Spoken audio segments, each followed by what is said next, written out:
Exercise 3.2 का ये एक प्रश्न है, इसको करने जा रहे हैं। यहाँ पे आप देख रहे हैं ये एक्स अक्ष और वाई अक्ष नजर आ रहे हैं। yes, sir. ये जो लाइन है इसको क्षैतिज रेखा है, इसको एक्स अक्ष बोलते हैं। इस साइड को माइनस की वैल्यूज है, इस साइड को प्लस की वैल्यूज है, इस साइड। और ये जो खड़ी लाइन है ऊर्ध्वाधर रेखा, इसको वाई अक्ष बोलते हैं। ऊपर को शून्य से ऊपर के जो मान है ये पॉजिटिव है, नीचे के मान नेगेटिव है।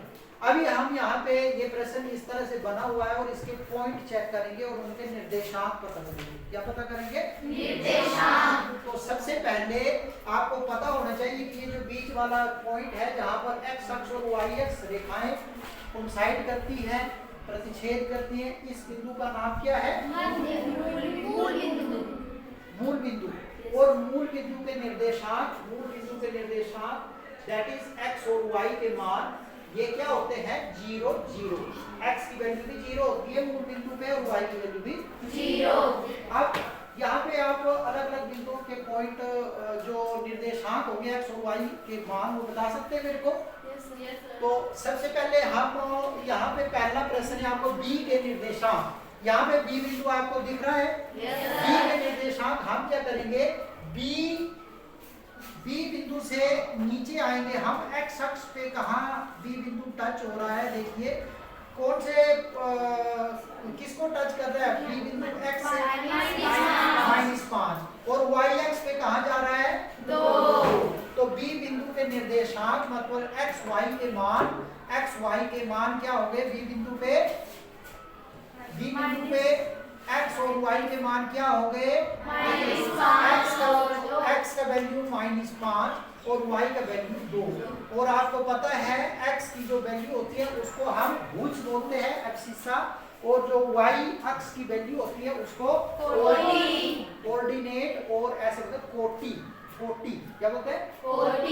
तो एक्स बी बिंदु के निर्देशांक पता लग गया आपको? yes, sir. हमें यहाँ पे भी लिखना होता है -5 और 2 कॉमा लगा के। पहला पॉइंट हमेशा x का, दूसरा y का। अभी कोई बच्चा मेरे को यहाँ पे D बिंदु के निर्देशांक बता सकता है? Raise your hand. Shruti, D के निर्देशांक लिखो इधर। लिख सकती है करेक्ट है? D के यस ठीक बताया इसने? yes, sir. डी जो है नीचे 7 को टच कर रहा है और यहाँ 2 को, तो इसके पॉइंट बढ़ गए 7 2। कोई बच्चा मेरे को सी के निर्देशांक बताएगा? जल्दी पूर्वी, जल्दी जाओ। फर्स्ट सी के निर्देशांक यहाँ लिखने हैं। सी के निर्देशांक क्या है? सी के ऊपर एक्स का वैल्यू देखो। एक्स ये हॉरिजॉन्टल लाइन लेनी है, एक्स 5 को टच कर रहा है और वाई -5 को। वेरी गुड, ठीक बताया इसने? yes, sir. गुड। इसके बाद कोई और बिंदु के निर्देशांक कोई बच्चा बताना चाहे तो आ सकता है। आयुष, यस आयुष, एच के निर्देशांक बताने हैं मेरे को। ये एच के निर्देशांक बताओ।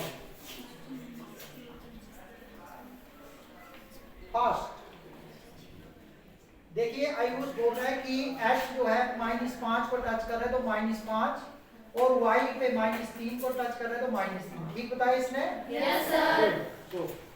नेक्स्ट इसके बाद यहाँ पर E बिंदु के निर्देशांक बताने हैं मेरे को। कौन बताएगा? E बिंदु के यस, E के निर्देशांक यहाँ पे देखें।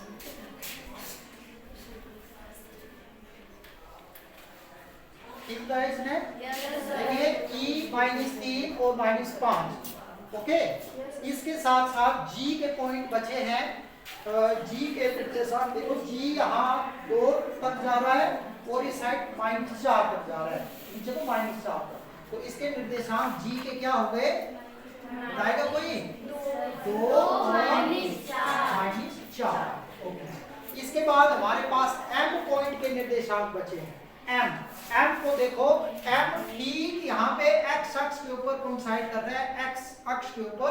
तो M बिंदु के निर्देशांक x का वैल्यू -3 आएगा और देखो y का मान जाता है इस लाइन से ऊपर, लेकिन ऊपर ऊपर तो कोई वैल्यू नहीं है, ये ठीक यहाँ पे इसी पॉइंट पे टच कर रहा है, तो एम बिंदु जो, क्योंकि ये एक्स अक्ष पे है तो यहाँ y की वैल्यू 0 होगी। क्या होगी y की वैल्यू 0। एक्स अक्ष के ऊपर हमेशा y की वैल्यू 0 होगी।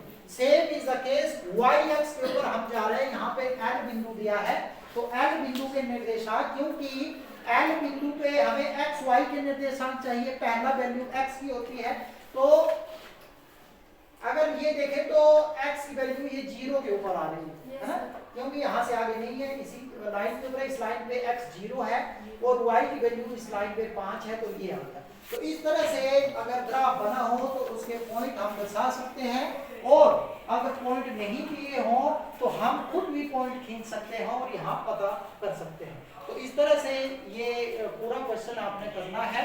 यहाँ पर अच्छा एक और बात, कुछ प्रश्न दिए निर्देशांक C के निर्देशांक,